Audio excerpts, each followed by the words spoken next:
Hey folks, it's Burbank Mayor Nick Schultz, and welcome to our second episode of the 2024 Mayor Show with me.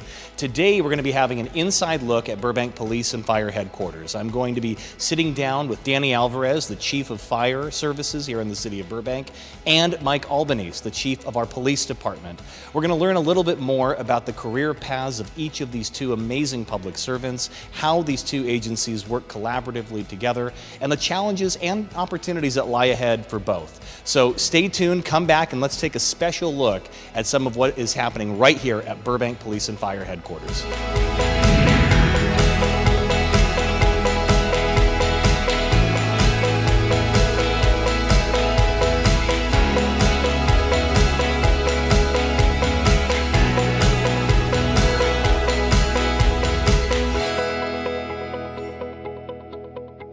All right, well, on today's Mayor Show, I am so excited to be joined by both Burbank Police Chief Mike Albanese and Burbank Fire Chief Danny Alvarez, who are the backbone of the city's public safety efforts. And in the spirit of collaboration and partnership, it's so great to have both of you here today. So I'd like to begin with a hard-hitting question. What got you into this line of work? Chief, what got you into firefighting? And Chief, what got you into law enforcement? Well, I was living in Santa Barbara, going to school, and didn't know what I wanted to do. And I was walking to the beach one day, and there were some firefighters checking for brush clearance, and I started talking to one of them and found out what being a firefighter was really about. And literally from that moment on, it was, okay, that's what I want to do. And so started taking classes and went to a fire academy, and the rest is history. Thanks. How about you, Chief Albanese? So my journey began in 1923. So my grandfather, my mother's father, worked for LAPD, and his brother came on in 1925. So growing up as a child, Sundays or Italian dinners, there was always law enforcement stories. So I knew I wanted to go into law enforcement. So in 1971, I was selected to LAPD, spent 38 plus years there, and came to Burbank in 2010. But I will note that my oldest daughter is in law enforcement. She's a 23-year veteran with the Beverly Hills Police Department. Her husband's on the job. My other daughter, who's an educator, her husband is on the job. So our family is really interested in serving in public service, and it's been a great journey. You know, there are very strategic long-term decisions that you have to make to shape the way the police department, the fire department is going to look 20 years from now. Understanding that technology moves very fast, and instead of chasing technology, try to stay with technology. Technology is expensive. The younger folks that we're hiring now really are conversant with technology and are quick studies. So optimizing on technology and in blending that with delivering service. My mantra is this: you manage yourself first, then you manage your incident. So if you manage yourself well, you'll manage the incident well, regardless of the circumstances. Really always keeping in mind the fact that we serve a very dynamic and evolving community, and as an organization, we need to be able to evolve along with them to ensure that we're continuing to meet their needs. And so continuously reevaluating the way we do business to ensure that we have a resilient, sustainable, and really adaptable deployment model is something that we really strive for in our decision making and our planning. What would you say is the most challenging part of the job? But on the flip side, what's the most rewarding aspect of being the head of Burbank Fire or Burbank Police? Probably two things really come to mind. One is when I get a phone call, an email, a letter of someone who we responded to, and they said, hey, I had to call 911, your folks came out, and they're just really appreciative of the service that they got. And because our folks are out there and they're doing great work every single day, and when someone takes the time to acknowledge that, it means a lot to them, it means a lot to me, and it's really, really rewarding. I think the second part of that is just as I look at the organization and I see folks that are working towards their goals and their potential, and watching them develop and grow and achieve their accomplishments and goals, whether it's a promotion or whatever it is within the organization. One of the things that I think I'm most proud of is every single promotional ceremony I go to, every single one throughout my career, you hear the person that's getting promoted talk about how much time was invested by their peers and their crew members in them and helping them achieve their goals. And I think that's such a deep, important part of our culture, that willingness to pay it forward and invest in others. And it's always really rewarding just to hear that and see that throughout the organization. We have to manage our folks that as far as developing our folks so that we can put them on a career path. We never close. The building doesn't get a break. The vehicles, for the most part, don't get a break. A lot of times our folks don't get a break.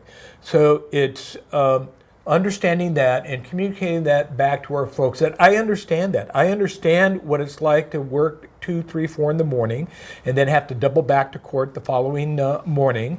And then you may be fighting a cold, one of your kids are sick, or you have some other stuff. It's hard. And it's stuff that you can get through. So it's just managing all of that. Could you just provide an overview of the mission and the goals that you have for the police department? And then, Chief Alvarez, I'll go to you with fire. Well, the mission is pretty straightforward. If there is a crime, if there is a question, if there's an issue, if there's a dispute between neighbors, it can go from parking to more dramatic. I'll leave it at that. And it really starts with the 911 center. So that is the first contact with the public, and how we manage that is essential, how quickly we manage that. So for our comm center, for 98% of the calls, we answer within 5 seconds. And that's one of the best response times in the region. In the region. Folks don't realize, I think they do, I believe they do, of how responsive police and fire are when you phone these departments. Absolutely. And then the service that is provided with the response. Yeah, just from a very broad perspective, we're here to provide for the health and safety of the members of our community and visitors and people that work in Burbank, right? And we do that in a variety of different ways. Some of it is from emergency response, some of it's through fire inspections and ensuring that buildings are up to code and our fire inspections are up to date. Some of it's through public education. So hopefully try and prevent the emergency from happening in the first place is a really big component of what we do. So that's a big part of our mission and our goals. And two separate agencies, but under the city of Burbank. Talk a little bit about your collaboration and your partnership working together on initiatives to serve the residents of Burbank. So it happens daily where there's a joint response. So there's continual cross-staffing. Most of the folks in the field will know each other by their first name. There's also collaboration as it relates to training. Our Met team has provided training. Their fire staff, paramedics have provided training for us. If there's a need to share equipment, there is those opportunities also. So, I mean, literally, we live next door to each other. So, and if there is an instance where we could have done a better job, it's a phone call to one of us, and we just work through it. So it's a great partnership, not only with fire, but fire also will agree. When you look at public works, parks, all of the other city departments, we are in it together. Folks are unified, and again, the outcome for the community is really some really good services. Keep tuned, everyone, and come check out an inside look at Police and Fire Headquarters. So, Chief, tell us a little bit about where we're standing right now. So we're not in the kitchen. I can tell you that right now. Even though it may look like a kitchen, we're actually in our forensic science lab. I want to introduce you to Carly Lott, who oversees this operation. And it is pretty sophisticated, so I have to defer to her because it's almost like another language. So, Carly. Sure. So I've got a couple pieces of equipment that I just wanted to show you guys today. The first is the Crime Light Auto, which is an alternate light source with a camera built in.